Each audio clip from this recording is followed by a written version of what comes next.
Ils seront influencés par un système de compétition et finiront par jouer eux-mêmes avec le code du milieu. La musique congolaise s'est structurée autour de gros orchestres où les artistes se forment ensemble, puis se séparent et deviennent de concurrents directs. C'est là que la compétition a commencé dans ce milieu congolais et va ensuite évoluer dans la logique du leader, qui est le meilleur artiste, qui est le roi du moment, qui est le patron de la scène. Cela va créer naturellement de comparaisons constantes entre artistes.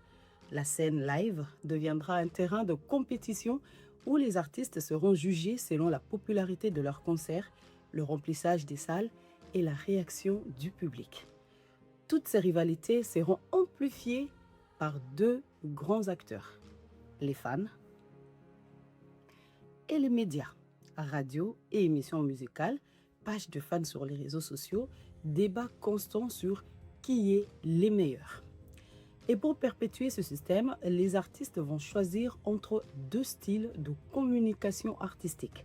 Soit un style plus direct, sur scène ou en interview, plus expressif, parfois frontal, en utilisant des pics implicites, des discours qui renforcent le nous contre eux, des références indirectes, des messages interprétés comme des clashs pour renforcer ou consolider une fanbase existante. Soit une communication neutre ou internationale dans sa prise de parole publique, plus contrôlée, plus diplomatique en raison de son image. Il faut savoir que les choix d'être conflictuels ou silencieux sera déterminé par la personnalité de l'artiste, son caractère et sa manière naturelle de s'exprimer. Mais malgré cela, la pression des fans à déterminer qui est le meilleur peut pousser certains artistes à devenir conflictuels pour exister. Les fans qui ne perçoivent pas ces nuances de stratégie artistique prennent souvent tout cela au premier degré.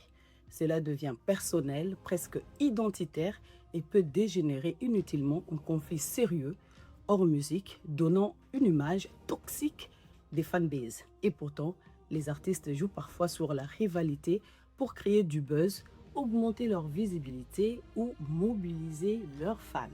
Sur ce, ne te laisse pas instrumentaliser émotionnellement au point de manquer le rendez-vous de l'histoire africaine qui va s'écrire très bientôt au Stade de France. Allons acheter nos billets. Tobuka Stade wana neti na film.